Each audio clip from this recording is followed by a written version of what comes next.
Yeshua bar Yosef healed the sick, restored sight to the blind, and performed other miracles. He also taught that people should develop their own relationship with God, independent of religious leaders.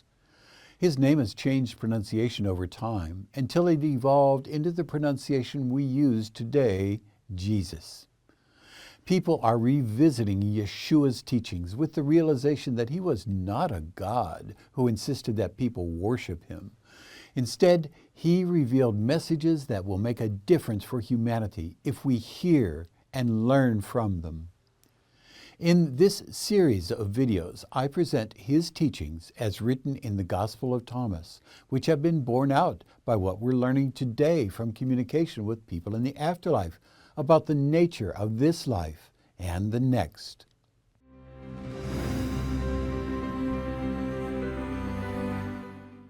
Hello, I'm Dr. R. Craig Hogan, President of the Afterlife Research and Education Institute and Seek Reality Online. I'm the author of 8 books with the evidence you will come to the end of this life, but you will never die. The Gospel of Thomas, found at Nag Hammadi in Egypt and likely written in the late 1st or early 2nd century, is considered the most significant ancient text from the site. It presents a collection of 114 sayings spoken by Yeshua. It contains no miracles, no Christmas story, and most notably, not a word about his being a God who was crucified and resurrected. Instead, Yeshua reveals the profound truth that within each one of us is a divine light that is our true nature when all the earth realm facades are stripped away.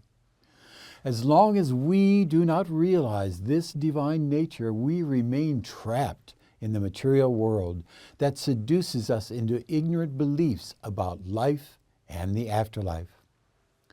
In this series of videos, I explain the meanings of the sayings with a 21st century understanding of the nature of reality, the life after this life, and our spiritual nature. Explanations of sayings 11 through 20 from the Gospel of Thomas are in this video. Links to the videos with the other 104 teachings are in the descriptions below. This is the 11th saying. Yeshua said, "This heaven will pass away, and the one above it will pass away. The dead are not alive, and the living will not die. In the days when you consumed what is dead, you made it what is alive. When you come to dwell in the light, what will you do? On the day when you were one, you became two. But when you become two, what will you do?" The theme of this saying is the reality of life after this life in the realm called by some heaven, by others Summerland. All the realms are states of mind we enter as normal, natural parts of our development. This heaven will pass away, and the one above it will pass away, Yeshua says. But the dead are not alive, and the living will not die. Earth is a spiritual realm, just as the next life is a spiritual realm. It isn't that this is life and the next realm is the afterlife, as though we were living now in what is real life and the next is an afterthought. In the spiritual realm we currently inhabit, there are only our mind and our experiences that we perceive as matter, energy, and consciousness. The next realm is also matter, energy, and consciousness, just in a different focus. We change to the next life by changing focus, rather like looking at a sunset and then turning around and looking at a waterfall. The sunset and the waterfall are in one realm, but with different focuses. So we can enter heaven here by changing our focus while still on earth. The abundance of heaven is here, now, if we open ourselves to it. Yeshua stated repeatedly that heaven is within us. It is a state of mind. So when he says this heaven, he refers to our state of mind now. When he refers to the heaven above this heaven, he's referring to the life after this life. We will go from the next life into the life after that one, and then on to the life after that life. We will continue to grow throughout eternity from one state of mind or heaven into the next, without end. When Yeshua says the dead are not alive and the living will not die, he's saying our bodies will be dead, but we will be alive, living happily in the next realm, traditionally called heaven. He says when you physically eat, what you eat becomes alive because it nourishes the body. Then we enter the kingdom of heaven here as a state of mind. We come to dwell in the light while still on the earth. We are one individual living on earth, but then we become the earth dweller and the heaven dweller, both in one person. His final question, when you become two, what will you do? Asks the listener to consider what life will be like when we have entered the kingdom of heaven here. We will still be earth residents, but we'll enjoy all the fruits of heaven.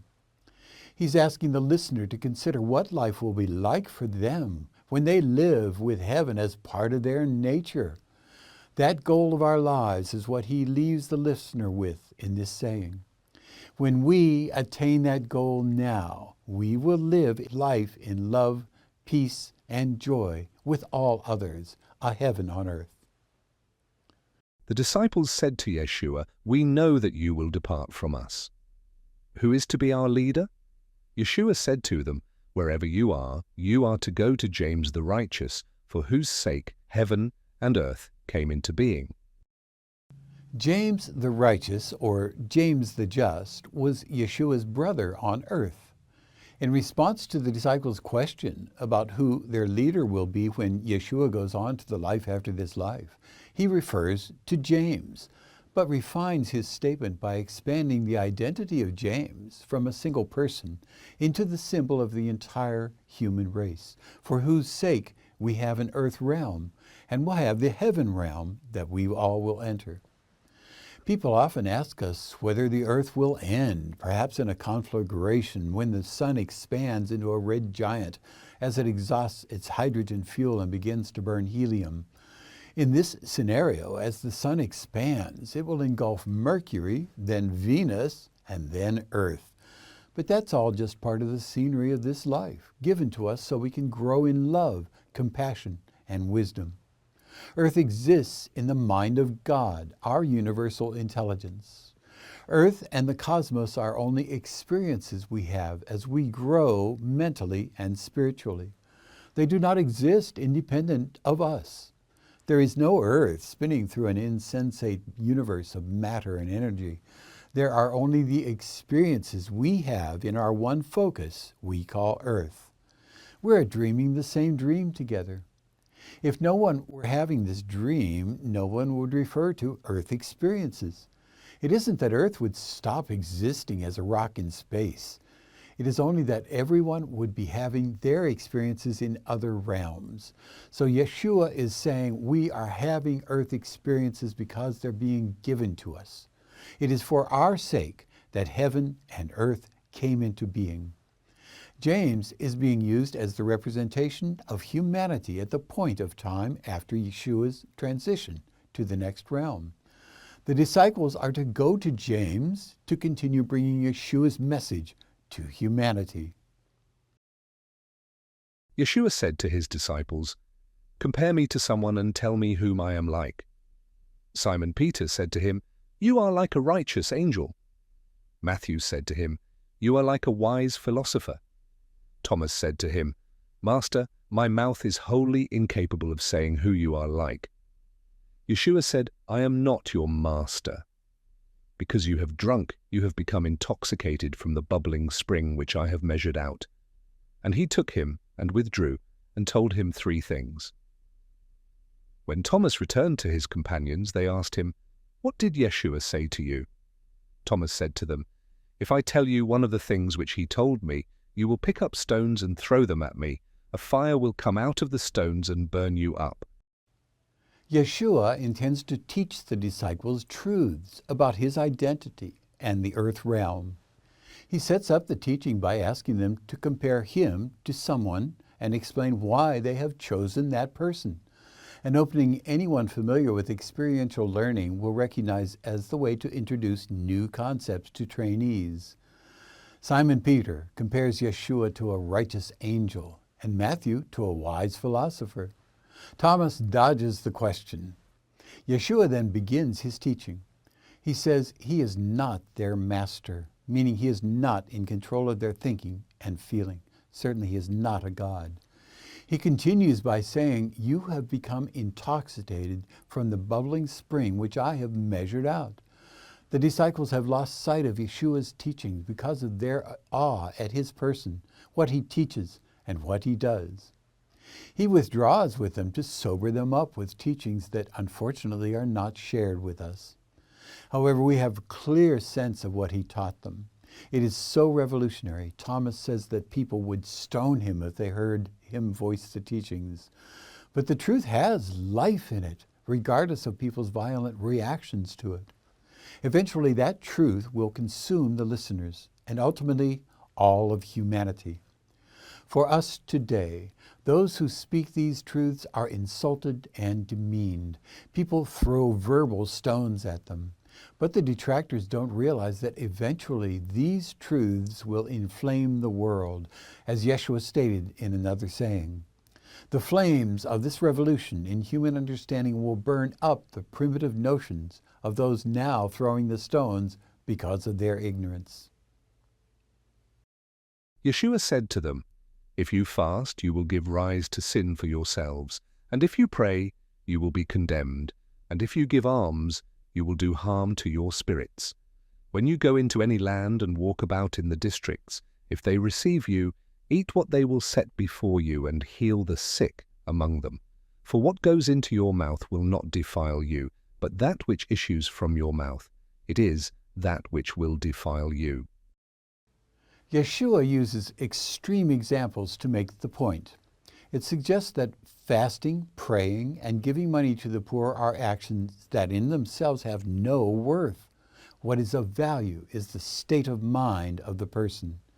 If someone has love and compassion for others, their actions will be the natural consequence of their state of mind. Yeshua then continues to say that his disciples should accept whatever people are willing to give them as they teach the good news about the realities of this life and the next. The quality or value of the food and drink they receive is of no consequence. What they are being given to eat and drink will not affect the disciples as they teach. However, what they teach can defile them. The saying begins with the actions of fasting, praying, and giving money to the poor. They are not to teach those listening to them to fast, pray, and give money to the poor. Instead, they must teach the truth Yeshua is explaining, that people enter the kingdom of heaven that is within when they have love and compassion for others in their hearts.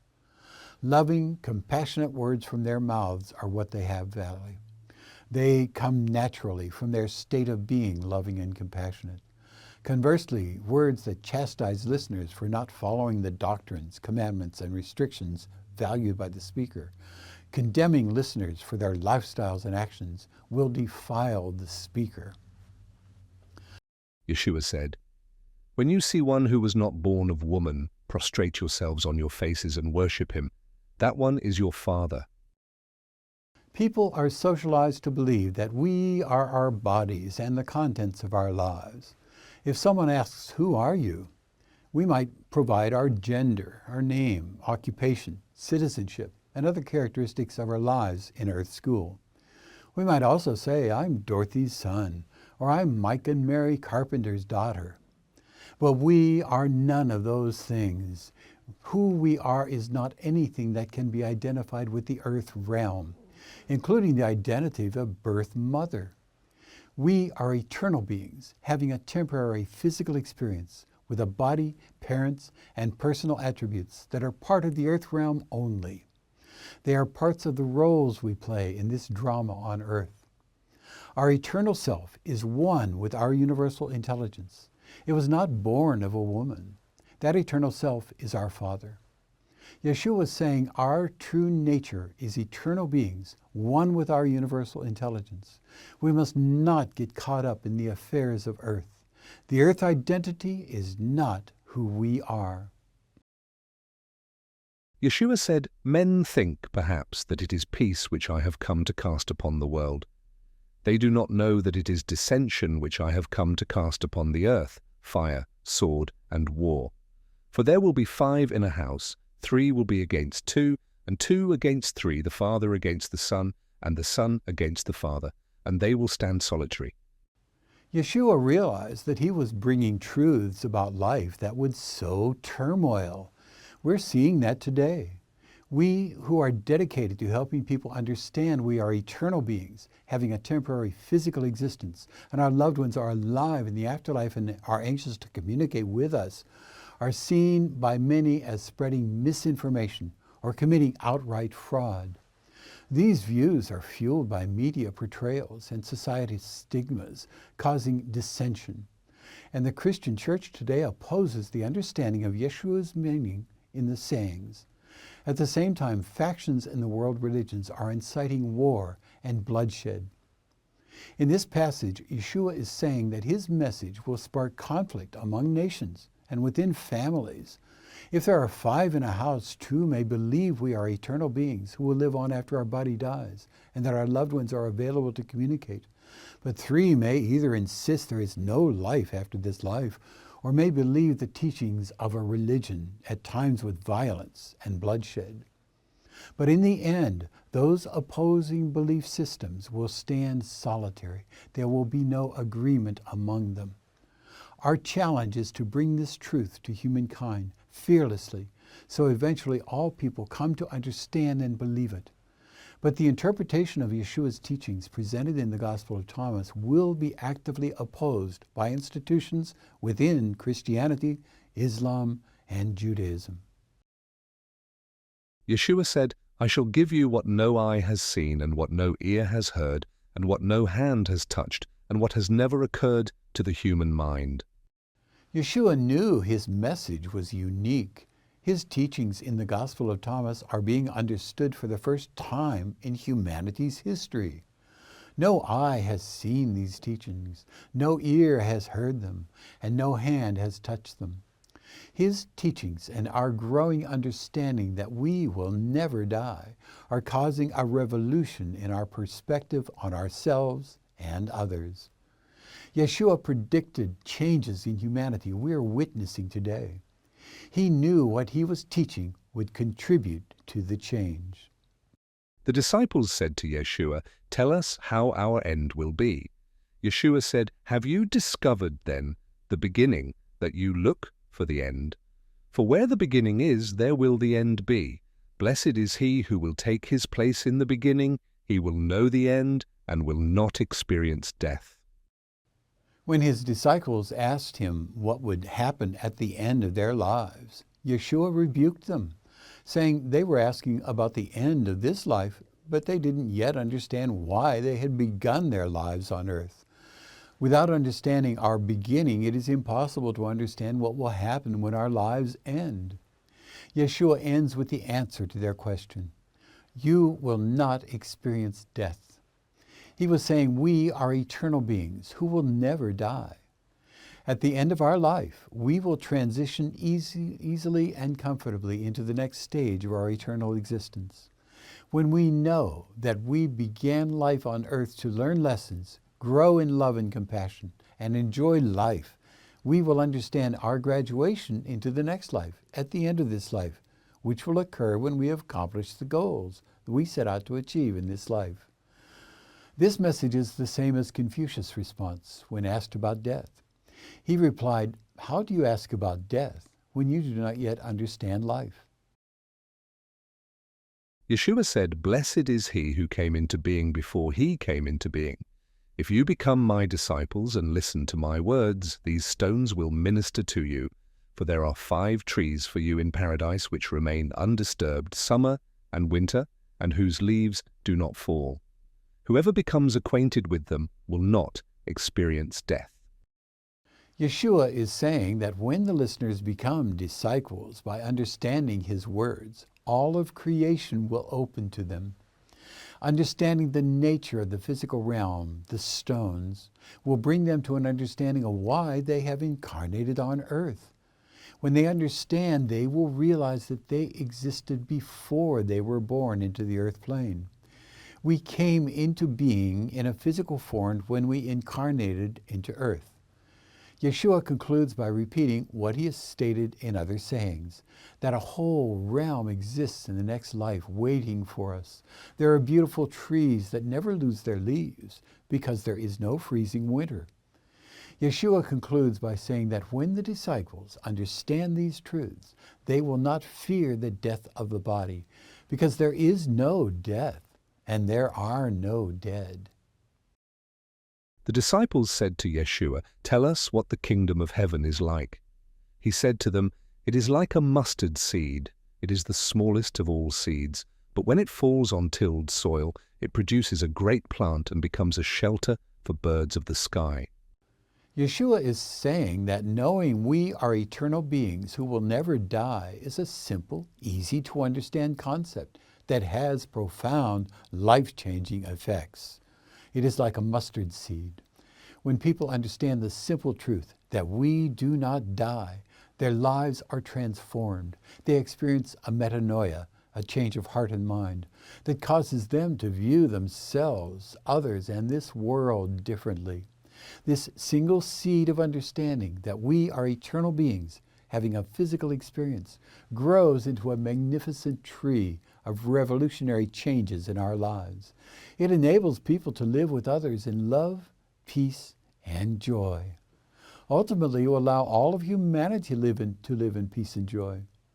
These teachings by Yeshua Bar Yosef have been lost in today's Christian church that bases its doctrines on narrow interpretations of the four canonical Gospels. The Nag Hammadi Gnostic documents teach clearly that Christians may communicate directly with the divine without the intervening control of a church. Yeshua's message was to show humanity the way that would lead to enjoying lives filled with love, peace, and joy. We're just now realizing the wonderful message in the Gnostic writings that was lost for 2,000 years.